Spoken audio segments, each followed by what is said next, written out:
Hey, and we are the Coalition, loud and proud, civilly disobedient media. We find ourselves today, well, we're back in universities, most specifically the College of the Holy Cross in Worcester, Massachusetts. A longtime friend of, well, not just the Coalition Radio Network, but media in general in Rhode Island because of his willingness to, on a continual level, literally over the last 7 or 8 years, provide not just sort of a boots on the ground experience on a couple of levels that I was not even aware of until a few moments ago, but a broad-based exposure in sports economics. He's one of the leading sports economists on the planet. An exposure to stadium construction and sports economics that is not only just locally focused in terms of the Worcester/Pawtucket Red Sox and now the latest entry, Tidewater Landing and the Rhode Island Football Club, but also venues like the Olympics, doing analysis of broad-based stadium construction around the planet. Of course, Dr. Victor Matheson is with us. I'm in his office. Beautiful campus. I've never been here, incredibly enough. I've driven by, take a shot and go to some sports events here because it's New England universities at its very best. Professor Matheson, again, as always, thank you for taking time to spend time with us today. Well, thank you for having me. Always happy to talk a little sports econ and a little soccer. And a little soccer. So let's sort of dial this back a second. You know, our our conversations over the years have really focused on baseball. And I've always known, if you look at your pictures, your professional pictures, I've always known that you were a soccer fan, but let's talk about your bona fides. You're not just a soccer fan. You've got significant experience at high-level soccer refereeing. So before I ask you about that, as someone who comes from a baseball background, how do they get away with so many flops? Yeah, it's a tough sport to referee. I'll tell you that. That's for sure. So I think one of the really important things is a lot of people look at the sports economists because sports economists are generally united in this idea that stadium subsidies are a bad idea, and we often get called just sports haters. That is not the case at all. So I had a long career as a soccer referee. Refereed over 100 matches at various levels in the USL. That's the United Soccer Leagues. That's the league that will move into Tidewater Landing. There's a variety of different levels of that league. But I refereed over 100 matches there in my career between all the different USL levels. Had a cup of coffee in Major League Soccer, and I still referee actively in college soccer. I'm down at Providence and Brown and Bryant and URI all the time. Wow.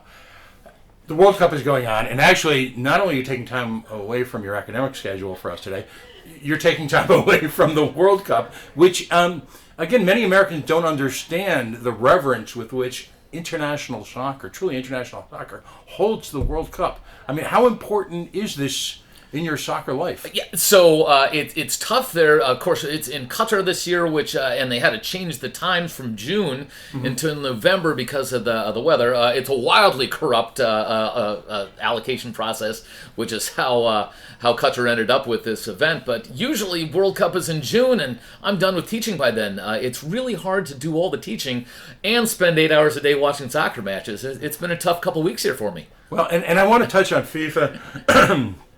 The World Cup. Interestingly enough, in 2026, the World Cup is in fact coming to, I guess, this widespread scope of Canada, Mexico, and the United States. Excuse me. Wow. Including Gillette. So Gillette will host a good handful of games, and so Providence and Rhode Island residents will be able to hop right on the interstate and be there in 30 minutes. An awesome opportunity and a lot easier than flying to Qatar. And by the way, we'll get back to this in a second, but the one of the things that's being dangled in front of the now glazed eyes of soccer fans in Rhode Island is the notion that a tournament game match could be actually conducted in Pawtucket. Is that realistic? Zero chance of that. The only role Pawtucket could potentially ever play in this is it might be used as a practice facility for one of the teams that comes in. Those will be closed practices. People won't be able to watch that. There is zero chance that anything other than Gillette Stadium will actually have significant numbers of fans who will be able to come see matches there. Well, now briefly again with FIFA, the process for them, and I only want to get into this for a moment, but I think we as Americans, and particularly Rhode Islanders, need to understand the milieu that we're operating under in international soccer. Listen, international sports are no stranger to dictatorship, authoritarian regimes. Go back to Rome, go back to Greece, go back to, quite frankly, Nazi Germany. It's always been used as a showcase, if you will, by these regimes for their society, their new, whatever cliche you want to lapse into. But why soccer? Why does that seem to be an obsession with soccer? Why so much intrigue and why so much corruption? So the issue with soccer is it's not any more corrupt per team or per official or per player or per fan than any other sport out there. What the key is it's just such an international sport. You're going to have more.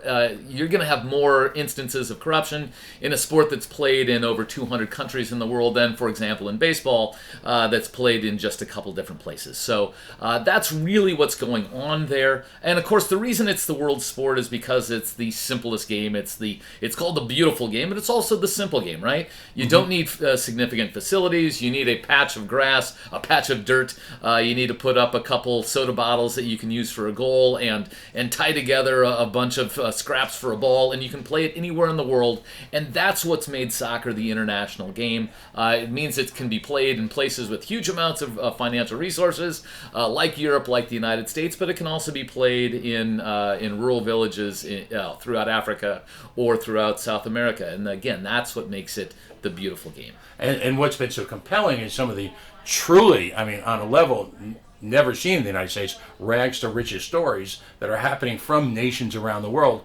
young men who came from some of the barest, most provocative poverty on the planet are now international superstars. Yeah, it really is great. I mean, the thing that, among other things I love about the game is the fact that that it is played worldwide. We have a World Cup that truly is a World Cup, right? Right. The World Series, which can be played between New York and Boston, is not as compelling as a true World Series where you have everyone in the world, and it's just such a great melting pot here within the United States as well. So the United States is fielding a team of a lot of native-born Americans from all ethnicities and all places across the country, but also a huge number of, sons of immigrants that are playing as well. So it's truly a spectacular sport that again is played by kids who can trace their ancestry back to the Mayflower, as well as folks who can trace their ancestry back to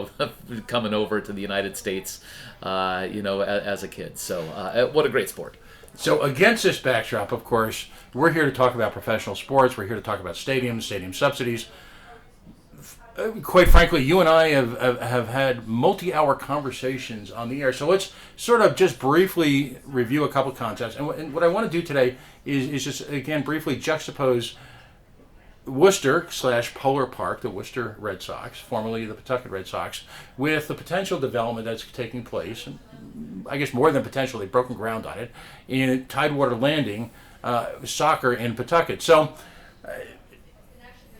there is no such thing as a coincidence in either economics or politics, right? So within a handful of days, a very provocative report was published by the Worcester Business Journal, great local business magazine. I mean, some of the deep dives that these folks do routinely on business is compelling, particularly given the challenges that journalism faces. So hats off to them.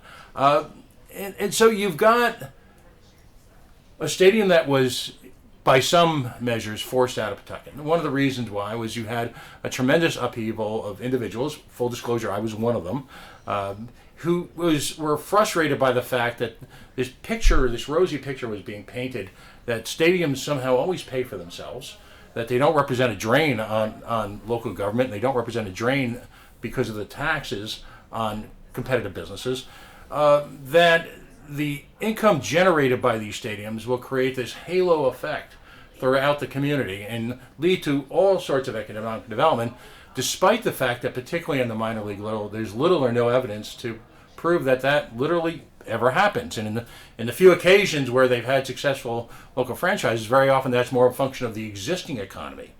So, we if we could, there's a couple of things here, concepts that maybe we just rehash briefly.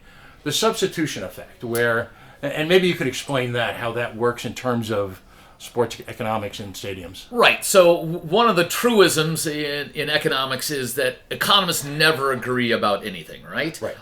Stadiums are one of the very few things that we are in complete agreement on. And it's that stadiums don't represent particularly good economic drivers, and there's no obvious reason to provide significant public funding for stadiums or arenas.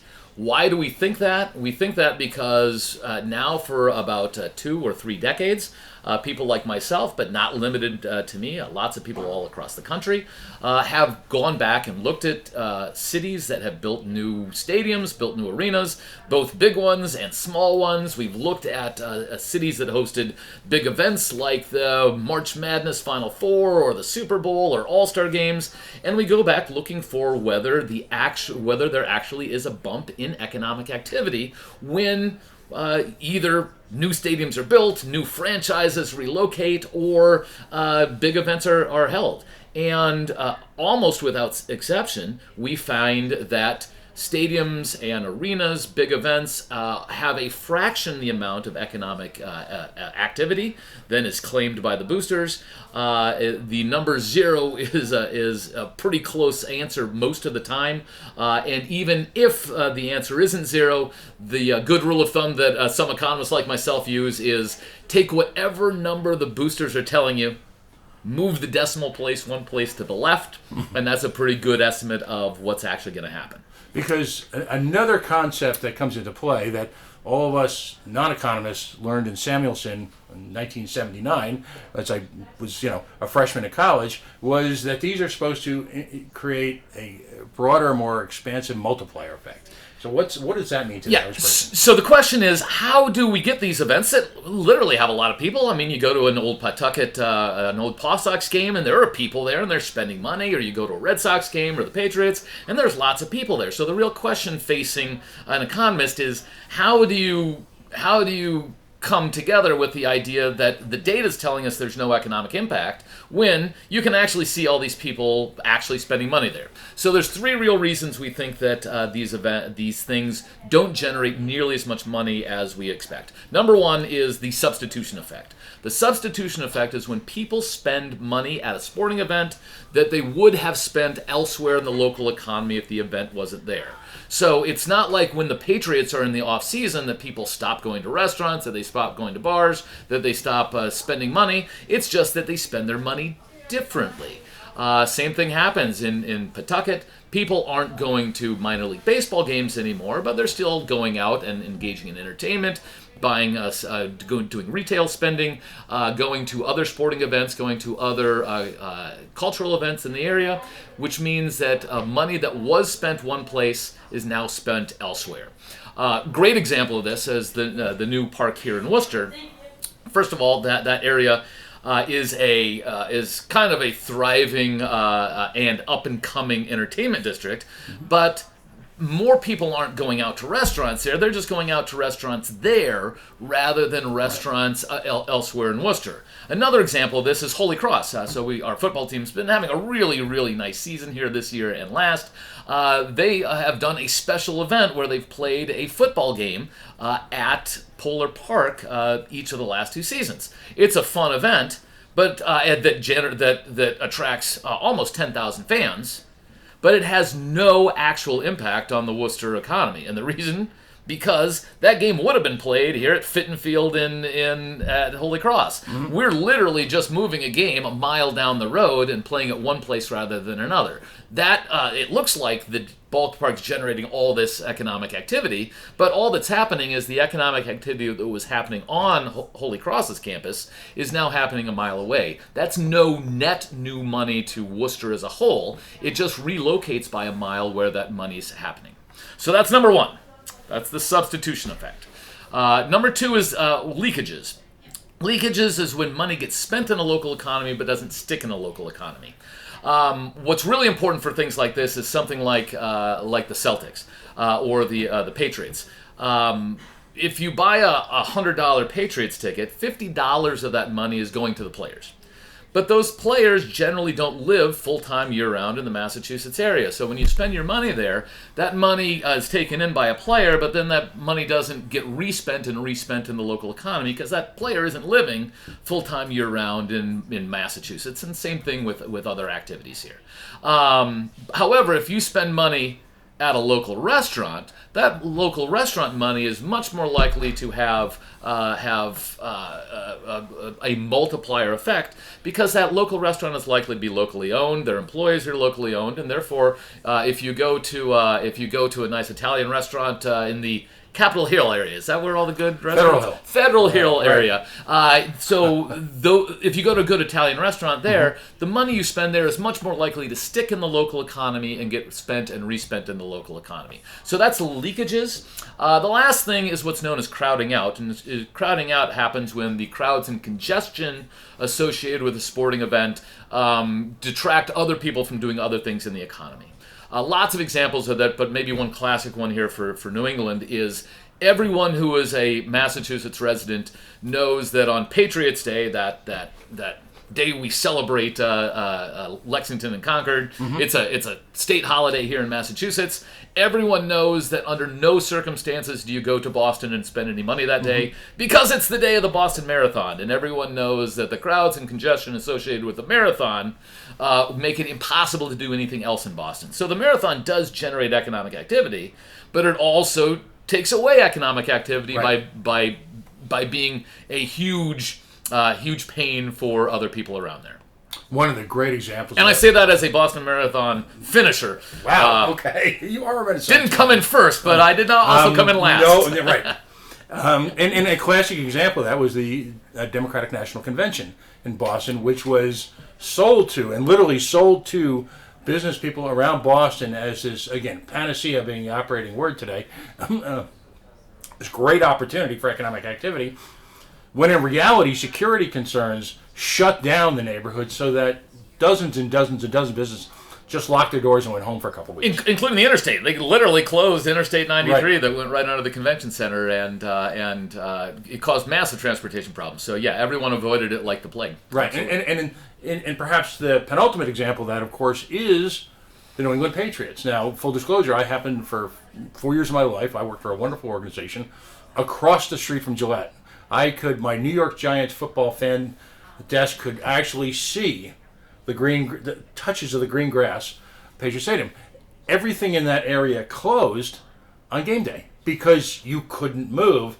And outside of the principal development, which, the Patriots placed a shopping center and hotels there, the area is actually an economic desert. There's little or no retail activity being put in there because and depending on how good a year they have, you're looking in dozens of cases of being literally shut down. And so you get then to the concept of ancillary income, which is, the fundamental for all these stadiums. Is it fair to say that ticket sales have little or nothing to do with the success of a conventionally financed stadium in America today? Yeah. So we can think of something like the now WooSox, obviously previously the PawSox. This is about a $150 million stadium. Right. This means that to pay off the bonds on the stadium, you need to generate something like $10 million a year. The problem is, and you could obviously generate all that money from a tax on ticket buyers. The problem with that is, at 10,000 fans a game, even if you sell out every single game, you're only talking about 600,000 or 700,000 people a year in total. The amount of tax you would have to generate from each one of those fans in order to pay off the stadium would be somewhere in the vicinity of $15 surcharge on every fan who walks through the gates. That's more than actually the average ticket price is there. So right. you'd have to more than double the ticket price, and of course that would not have made it worth it for the owners of the PawSox to move to Worcester if they have to charge double the amount on ticket price just to pay for that stadium. The only way that deal worked for them is if you get someone else to pay for the majority of that stadium cost. Right. So again referencing the Worcester article, roughly $650,000 was generated in the past year, roughly, towards debt servicing, when in fact a substantial amount more was necessary, and in fact it was only one-time asset sales that brought them over their budgetary requirements. So,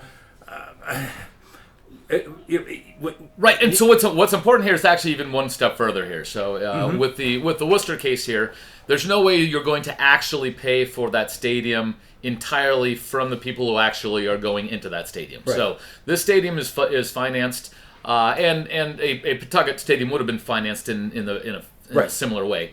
It's financed in part by the owners who pay rent on the stadium, but the rent only covers about a quarter of the total cost of building that stadium. So it'd be like me moving into a really nice apartment, penthouse apartment that costs $5,000 a month, but I only have to pay $1,200 a month, and someone else is going to cover the rest of that cost of building that penthouse apartment. So we have that. A little bit is going to be generated by the actual people that go in as well. So we have the owners paying a part of the stadium cost literally through rent. We have the actual people who go to games paying, I believe, a $2 per ticket tax. That generates some money to pay off the bonds. The rest of the money to pay off the bonds is being generated through what's called a tax increment financing district, right? And what a tax increment financing district is, you say, all right, let's assume that if you build it, it's also going to cause a lot of real estate development in the area, economic redevelopment in the area, and what a TIF does, or a tax increment financing district does, is any incremental increase in taxation in the area around the stadium will be applied to the paying for the stadium. And the idea here is build the stadium. If you build it, they will come. And part of they is in the stadium and you tax them, but part of them is around the stadium. And if people come and build around the stadium, that'll generate new economic activity and new taxes, and you apply those new taxes to the stadium. In the Worcester case, you need to generate several $1 million a year already now to start from the development around the area. There's been little to no economic development in the area at this point. The economic activity that has been planned has been delayed and has been scaled back. And so in the last fiscal year that ended last summer, they were supposed to collect about $2 million from this TIF district. They only actually collected about $600,000. And it doesn't look any better this year, although the amount they need to collect is much higher this year than next. And it doesn't look like they'll collect any more there. It doesn't mean that over the course of the 30 years that won't happen, but at least so far it does not look good at all, and they're way behind on what they need to generate from that TIF. And again, the key issue here is the stadium was built assuming the TIF would happen, but there's nothing specifically tying that stadium to any developers in the area mandating that they have to build things. So we built the stadium on the hopes that the development would happen, but there's nothing specifically tying developers to have to develop around in the stadium or any sort of time frame on that, which means that if the developers don't come, you still have to pay off your bonds, but you don't have the revenue source to pay for it. So then who pays the bond? Well, ultimately, whoever issued the bonds, and whoever issued the bonds here in this case is the city of Worcester. So it's not that Worcester can't pay this. I mean, it's a big city and lots of folks and up and coming and wealthy in lots of ways. So I don't have any sense that it will default on that, but it does mean the money that they're coming up with for those bonds have to come from somewhere, either higher taxes elsewhere in the economy or by cutting services in terms of education or police or fire or health and human services or anything else that cities generally provide for their citizens. And that's in addition to the incremental demand on those city services that the very existence of a stadium creates, isn't it? So not just the existence of the stadium, right? So yes, you do need additional police and fire and traffic and these sort of things, but also part of the development around there was and hopefully is to be residential housing, right? And those residents are going to need police and fire and education and health and human services. Right. How do you usually pay for those services? Well, you charge those apartment dwellers a property tax, and that property tax is then sent to the local school district and sent to the local city government to provide those things. But that property tax is not there anymore. Even under the best circumstances, that property tax is being directed towards the stadium, which leaves a bunch of new residents who have demands on the city, but no revenue to actually accommodate those demands. And then let's talk about the stadium itself. My understanding, and this is true not just of stadiums, but of casinos, of malls, is that these developments are designed to be insular, self-contained, if you will, environments, so that the existence of the stadium. And one of the compelling reasons behind going for a more modern stadium is the ability to take what might have been at an old aging McCoy, maybe a $30 per person average expenditure, and by the presence of a sushi bar and a steakhouse and a craft beer place and whatever the latest fad is, take at the new stadium and maybe generate $100 to $125 a person, who knows. But ultimately, isn't the point of their very existence to keep as much of that money in the building as possible? Of course, you're exactly right. It's designed to drive all that economic activity inside. So the new Polar Park has 10 different restaurants inside. It has a bunch of your, again, classic sort of stuff, but it also has, some more upscale things. So here's one perfect example: is it's got BT's Barbecue in it, which is a fantastic barbecue restaurant. I don't want to shill for them too much, but I can't shill for them enough. They're Right. great. But people go to the ballpark, have some BTs at the ballpark, and when they leave the ballpark, they're not hungry to go have other things because they've just had a great BT's barbecue experience inside the ballpark. And guess what we just announced last week is Urban Smokestack Barbecue House, which is literally a block away from the stadium, has shut down. It's a place that's been here for 10 years. It's one of actually 6 restaurants that's shut down in the ballpark area in the last 6 months. And Urban Smokestack said, actually the ballpark has hurt us. People go to the game and they're not hungry after the game. It might be good for bars and restaurants. For bars, for example, that you go after and you can always go have a nightcap. It might be good for a dessert place. But most people, when they go to the ballpark, they leave the ballpark full. Right. Because of all of the great options in there. It's not like you're limited to peanuts and popcorn and Cracker Jack, like the song says. You now have all of your different options in there. And again, BT's gain inside the stadium was Urban Smokestack's loss outside the stadium. And that's an iconic restaurant that's gone. Right. So taking all of these lessons that, well, they're not really lessons because we knew about this ahead of time. In a sense, you could predict how this movie was going to end. In a large degree, you did predict how this movie was.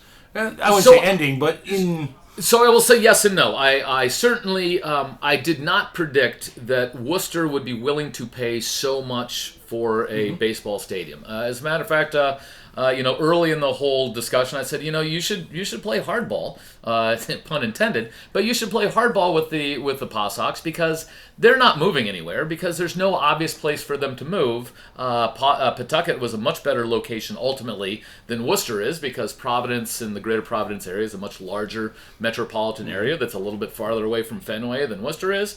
And so I would say Worcester would have to spend a huge amount of money to make the Worcester market as attractive as the Pawtucket market. And Pawtucket eventually settled on about $38 million of subsidy. And I said, well, in order to make it work in Worcester for the owners, they're going to have to come up with a subsidy of like maybe $100 million or more. And there's no way Worcester in their right mind would do that. And they did. So I was certainly wrong about that. Basically, it was never a dollars and cents issue. It was the Worcester really, really, really, really wanted a baseball stadium and a minor league team. They were willing to pay basically whatever it took to get it. They got a hired gun to give them a plausible okay about why this would be okay to do. And as soon as they kind of had that stamp of approval from an economist who had some cachet, then they were fine and said, let's go through with this. Isn't that how it always works, though? There's a consultant that'll give you, I don't want to say it's outcome directed, but there's a consultant out there that'll give you pretty much any prognostication that you kind of want, isn't there?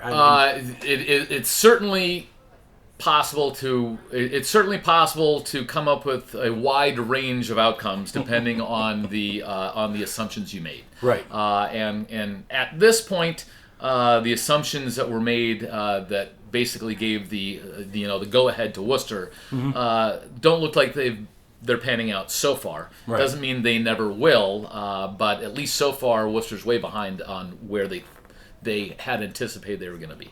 Right, and the analogy I often draw is the developer who hires the traffic consultant to decide whether or not to put in a traffic light, and inevitably, it's astonishing. Nearly 99.99%, they never need that traffic light until about a year into it, and Yeah. because everything's going to be all right. So we're looking at Pawtucket now. Very similar model. You've got the TIF district. That's multiple TIF districts are going to be the engine for where the stadium, air quotes, pays for itself, because they always pay for themselves, right? You've got a town that's much like Worcester, in this case a satellite of a town like Worcester, where they're looking for identity in terms of a soccer stadium in this case. They're talking about, early on, they were talking about how it would draw fans from across Massachusetts. And as someone like yourself who's immersed in the world of soccer, you've got the prospect of competing not against just one team in Foxborough, but there's actually three teams. There's a development team, there's a minor league team to the MLS, and then, of course, you've got the Revolution, which are not exactly playing to packed houses themselves. What is the prospect on two levels for minor league soccer at the level that's being played in a place like Rhode Island, when you've got this type of local competition, both on a play level as well as, quite frankly, whether or not they can bring people in despite competition 15 miles away? Yeah, so that's a very hard question to answer. We certainly do see minor league soccer in the United States doing quite well in lots of markets. And by quite well, I mean 5 to 10,000 fans a game, and for a full season. But mind you, a full season is maybe 14 games for a home season, so not particularly long. Even at 10,000 fans, you're only talking about maybe 100,000 attendance for the entire season. Hard to finance a stadium through 100,000 fans walking through the gate. When they're not paying huge amounts of money for each of those tickets, right? So, a $10 ticket surcharge to pay for a stadium is gigantic money when you're talking minor league soccer, minor league baseball, because the tickets themselves are only $10, right? Right. So first of all, spectacularly successful in lots of markets. But most of those markets tend to be pretty geographically separated. So you're talking about really nice attendance in Indianapolis, but there's no Major League Soccer team within hours of Indianapolis. Albuquerque's done really quite well. Sacramento's done well. Lots of places all around have done very well. I don't know of any place where the USL has done particularly well when they have a neighboring MLS franchise. Again, if I'm here in Worcester, it's roughly the same sort of drive to Gillette as it is to Tidewater Landing. Hard to imagine a lot of real diehard fans choosing minor league soccer over the Revolution, at least on a consistent basis and a regular basis. Maybe as a novelty thing to go once. You can go over to Hartford Athletic and go to a game there. They're drawing about 5,000 fans a game again, but they're a lot farther away from the nearest Division One sort of product out there. So again, I'm kind of bullish on minor league soccer in general. And Providence is one of the largest cities now in the United States without a professional franchise of some sort. That being said, it is awfully close to that. And again, remember, we're talking about Providence to Gillette, not Providence to TD Bank North Garden or Wrigley Field or Fenway Park in Boston. We're not talking about a 75-minute drive into the teeth of Boston traffic. We're talking a 30-minute drive over to Gillette, and that makes it a pretty tough competitor. And on top of that, and love your analysis relative to soccer, clearly the lords of major league franchises, and I'm talking about the NBA, the big ones, NBA, NHL, MLS, MLB, NFL, have all come to understand the power, the economic power of minor league sports, and are no longer satisfied with leaving that money, if you will, on the table for someone else to make. So in the case of MLB, you had the Lowell Spinners, which were a great single A franchise. I mean, not a lot of games per year, but a lot of heart in a town that's, well, a lot like a Worcester or a Providence/Pawtucket. A lot of local identity. Some great players had come out of Lowell. And all of a sudden, one day, if I could quote a certain Saturday Night Live character, never mind. Is that, and when you look at this league and you look at the relationship to the MLS, stated in, there's actually a journal of soccer stadiums or whatever, that there's a clear move to pull teams from this league as, again, MLS teams develop their own tiers, their own minor league thing. Is that a problem for this league in the future? So one of the draws, I think, of USL in general for ownership has been, if I can kind of buy in cheap to USL and then show how successful USL does here, that gives me the fast track to be on the list to get that next MLS franchise. And we've seen this kind of time and time again here. Have a wildly successful USL team. That's what gets you the invite from Major League Soccer. Almost certainly that's not what's going to happen here, right? So the owners here cannot plausibly be thinking that we're going to have a wildly successful minor league product here that eventually will turn into a Major League Soccer franchise. So I suspect that's not going to happen here. I suspect this will be designed from the beginning and for perpetuity as a minor league team. Again, that doesn't mean it can't be successful and it can't be a really fun and quality entertainment product. But the real question is not whether this is a good business, because I don't care. I love it. I will certainly go to some games there because it will be fun. I'd love to have you as a guest for my first one, if in fact they'll let me in the stadium. That's right. So this will be great. Again, I am wildly bullish on soccer, and I'm wildly bullish on this league, and think this will be a great entertainment product.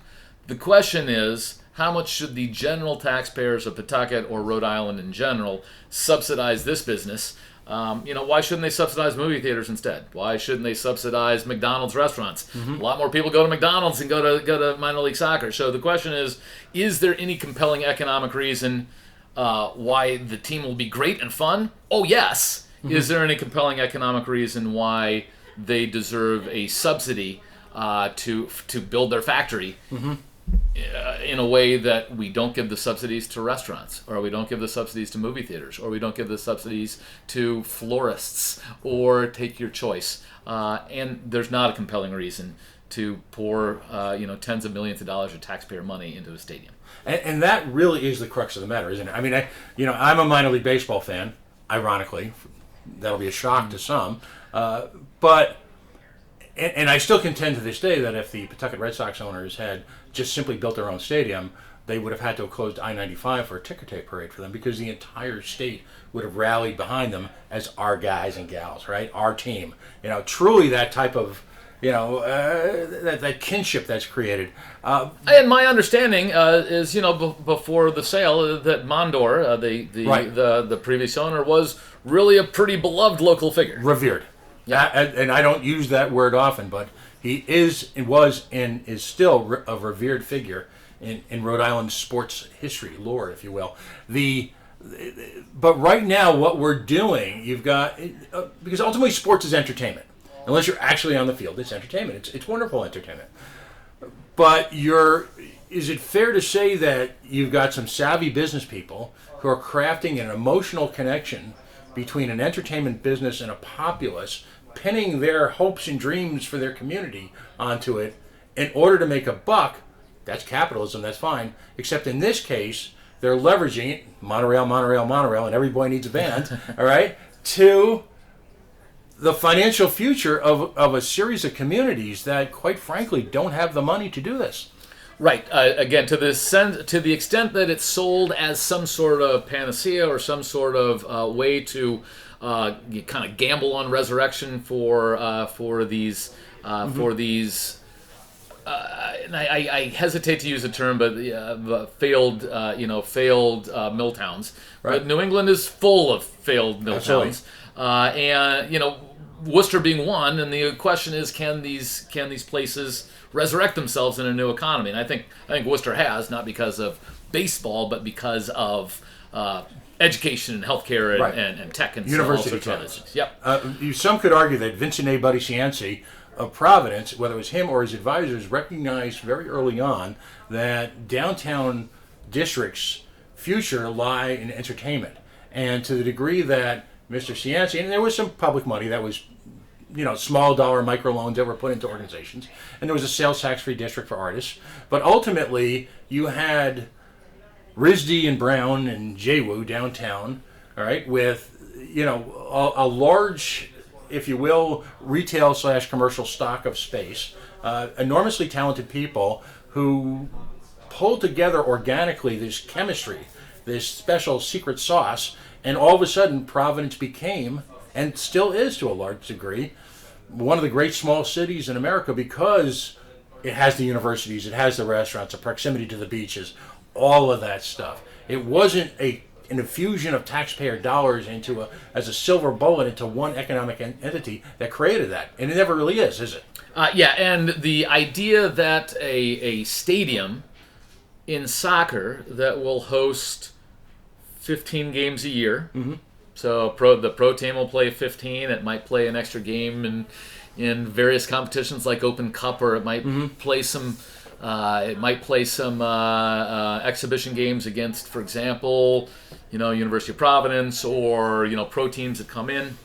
I mean, Providence College, obviously, but any pro teams that come in, you can have a state final there, things like that. But again, a state final would be pure substitution effect for the state, right? Because it's not like you're going to start having soccer finals in Rhode Island because of the stadium. They're already being played somewhere. Obviously, you can also get a women's team in here. I think it's quite likely that you could end up with a women's franchise in here as well.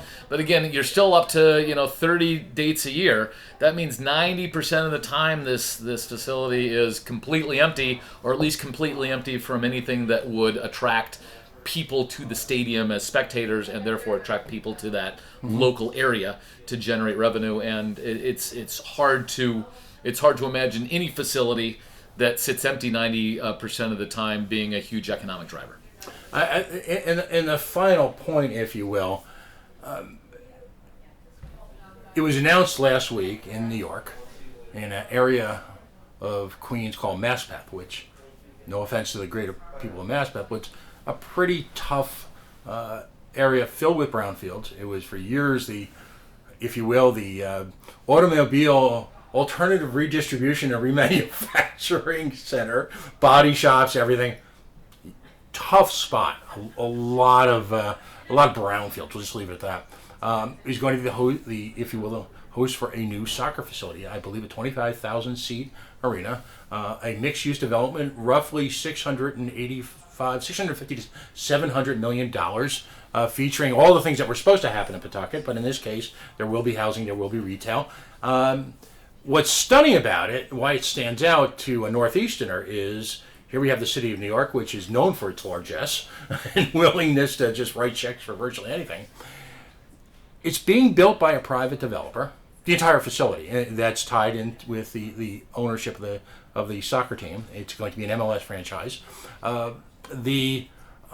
There is a property tax abatement, but the city of New York will also be paid $3 million a year. Sales taxes, which are not inconsequential on the construction of the stadium, are in effect. So you've got private financing of a facility that is enormous. Folks will say, well, it's New York. Well, there's a lot of competition for your economic dollar. You talk about the substitution effect in New York. When New York fans lose, inevitably we'll say something witty like, well, we understand it's a big deal for you guys, but not so much for us. We'll just go back to being New York City, right?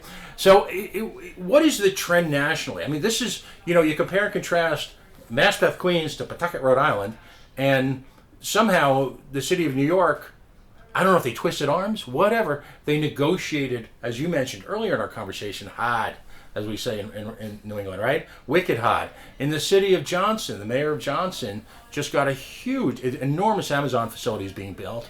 They're paying taxes. They're building him a school. They're building him roads. Again, you've got a community that's saying, okay, you're going to pay to do business here. Is that the trend? Yeah, so particularly in soccer, we're definitely seeing this, right? So Major League Soccer has been on a huge stadium building boom since actually the early 1990s. Columbus built the first soccer-specific stadium in the U.S. back in 1999-ish. And pretty much everyone in Major League Soccer now has a soccer-specific stadium. Handful of exceptions. Revolution is one that doesn't have a soccer-specific stadium, but at least in part that's because Bob Kraft, who owns both the football team and the soccer team, already has his own stadium and doesn't want to spend his own money to build something that it's already got that works. And some, let me jump in for a second. Yeah. And some would argue that he's done enough of a sniff test to understand that maybe a soccer stadium is not going to work in that area to the degree with which would justify its construction. Correct, and so he certainly looked at downtown Boston sort of locations, but given the choice between spending his own money to build a new thing downtown and having a perfectly good facility that he spends nothing for because it's already built and paid for over in Foxborough, has decided that it doesn't make any sense to me, but he has been very open about, you pay me to build a new stadium, I'll move that team anywhere you want. But when it's my own money, I'm not going to do that. So we've seen a huge slew of almost entirely privately financed soccer stadiums all across the United States, including Minnesota has one for United there. LA has two facilities. Their second MLS franchise that LAFC plays in, and just won the MLS Cup in this year, coincidentally. That's 100% privately financed. Austin has a new stadium out there. That's almost entirely privately financed. Again, privately financed facility after privately financed facility in soccer. In minor league, those are a little harder to get some data on, but certainly one big one among the attendance leaders in USL is the New Mexico team, and New Mexico actually had it on the ballot to whether they want to do something almost exactly like Tidewater Landing, and the voters overwhelmingly rejected that ballot amendment back a year ago November, maybe 2 years ago November now.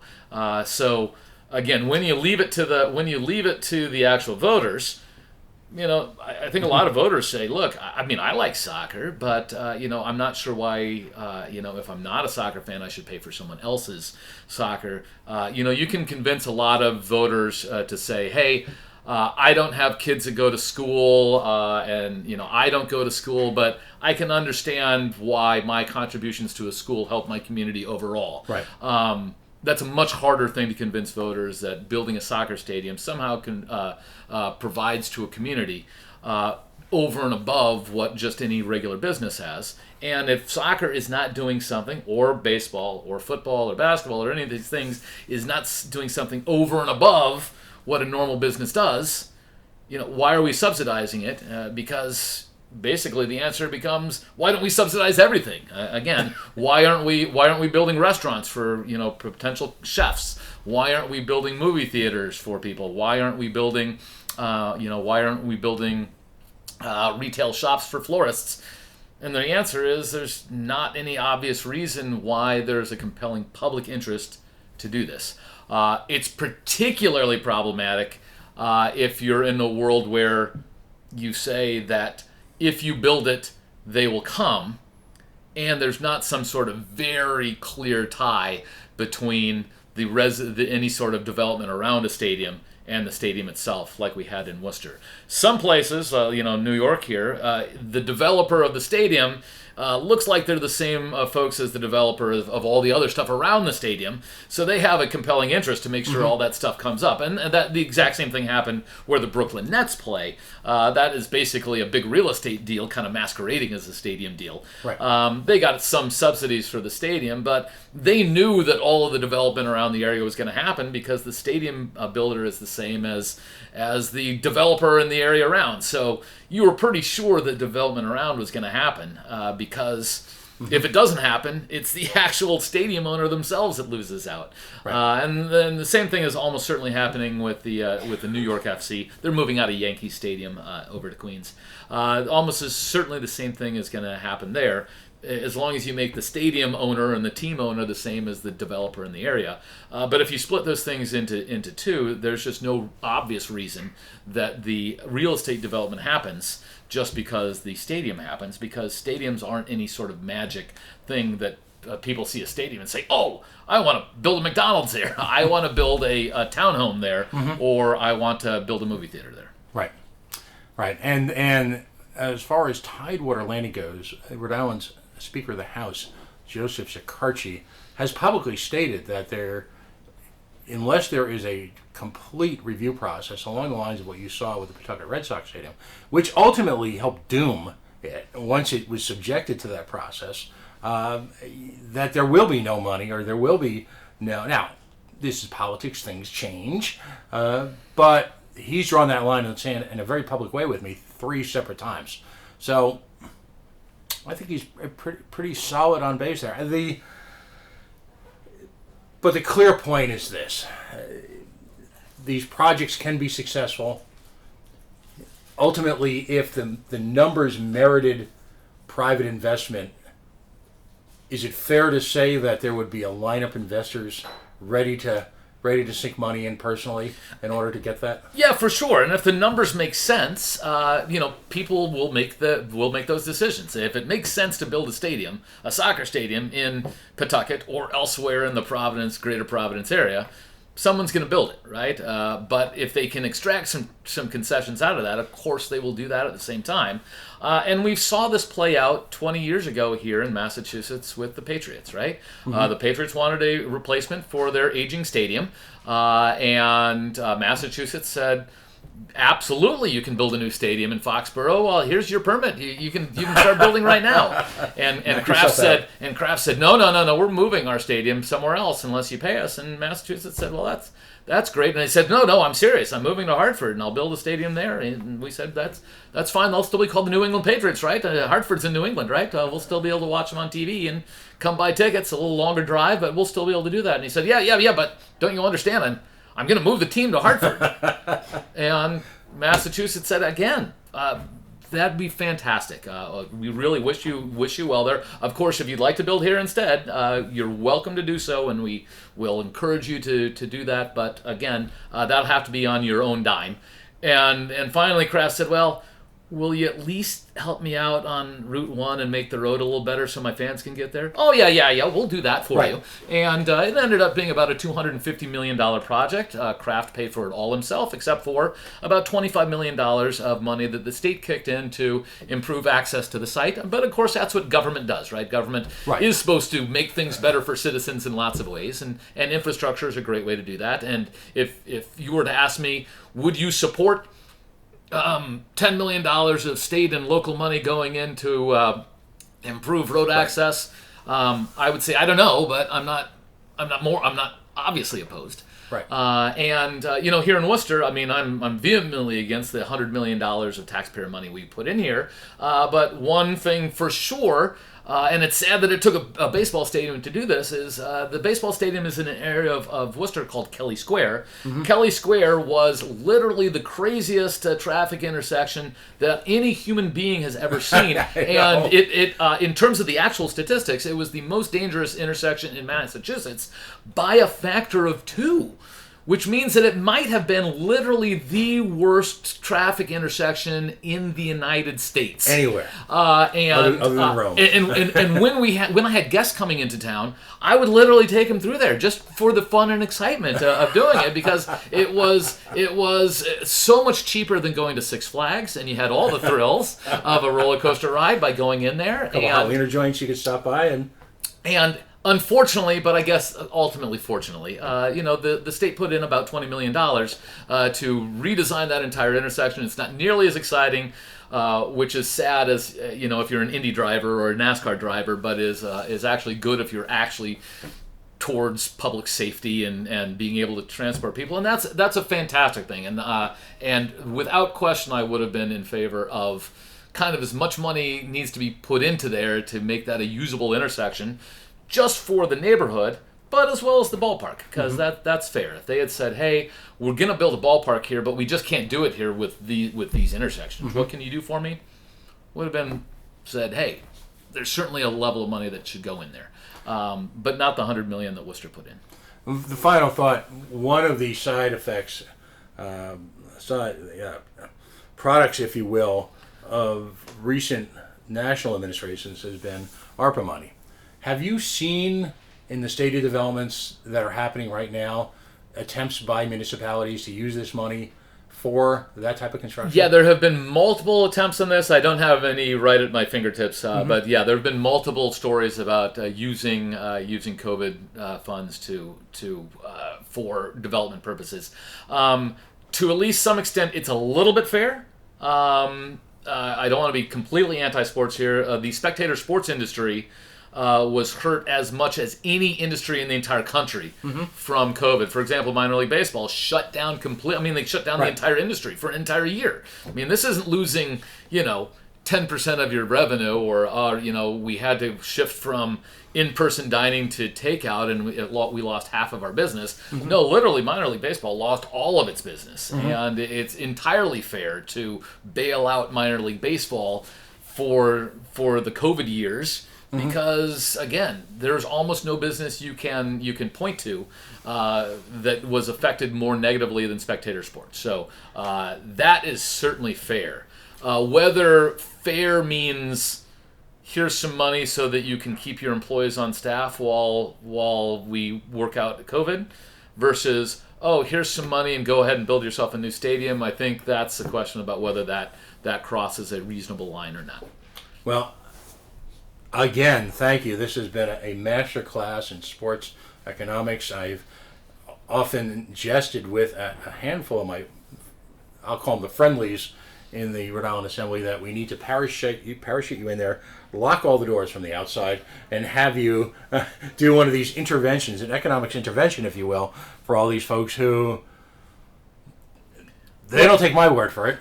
Well, so quite honestly, it worked fairly well. I mean, in Pawtucket and in Rhode Island in general, I think they kind of did listen. They were originally looking at a minor league stadium there with maybe $70 or $80 million of public funding in Providence, and by the end, the final package came out was $38 million, which was a wildly unfortunate number considering the state had just been ripped off by a similar sports entity for $38 million. If you're a former libertarian politician who owns certain domains associated with 38, I thought it was kismet. Again, had they just offered 37 or 39, it just would have been a much better chance of working out here. But I'm not saying we won that war, but at least we won some battles there. That we scaled back things from a $75 million or more subsidy being proposed down to one that I think was still outrageous at $38 million, but was still half what was being proposed.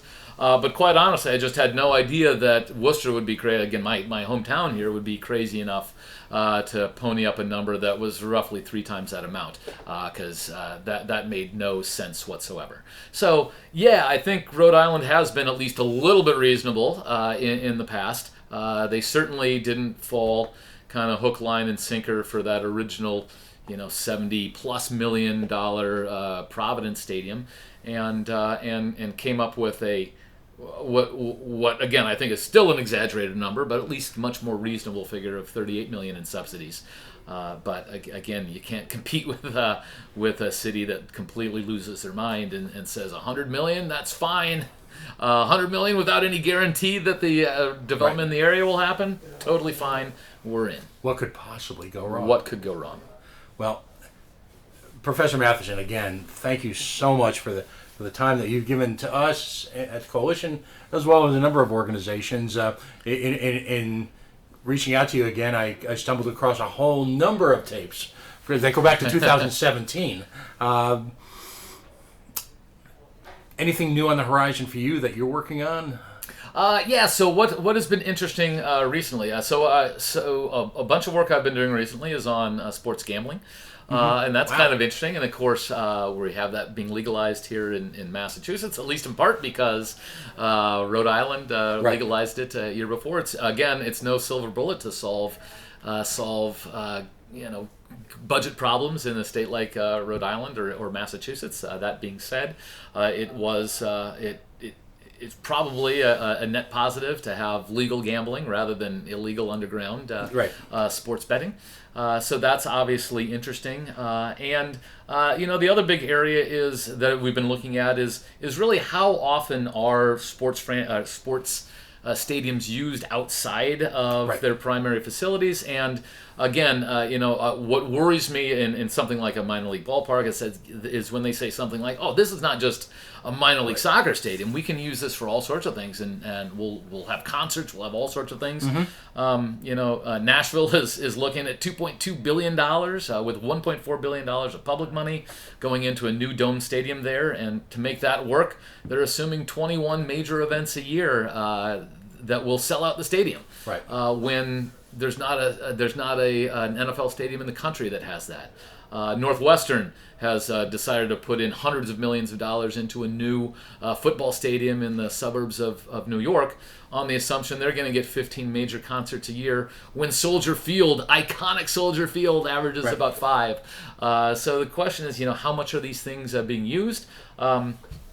Arenas like TD Bank North Garden, or the Dunk actually get used fairly often for events that come through. So you can make a plausible argument that having a facility like that really is a good cultural amenity. Major League Soccer stadiums, no data on minor league soccer stadiums, but Major League Soccer stadiums get used about an average of 4 times a year for non-MLS events. That's not enough to justify things based on this isn't just a soccer stadium. It's a million things. And again, Worcester said they were going to use their facility 150 times a year. That's 80 events a year outside of minor league baseball. You're talking, a handful of local Little League games, a Holy Cross game, no concerts because they accidentally designed it wrong for concerts, but there were never going to be any concerts anyway. So let's talk about this.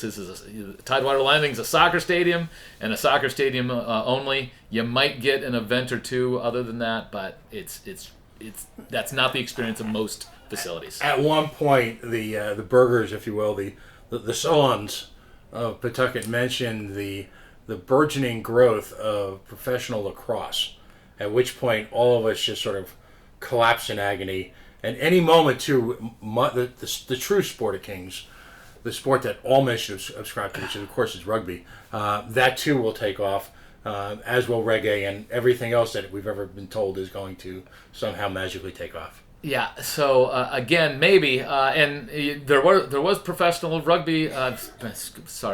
lacrosse being played at Gillette, but it was being played at Gillette to crowds in the low 4 digits. Again, not the sort of thing that generates gigantic economic impact for the sort of places you're looking at. Well, let's put on a smile. It's the holidays. Things are going to be all right. We hope. All right. Well, always a pleasure to talk to you, and thank you for having me on. Thank you, and we'll talk again soon.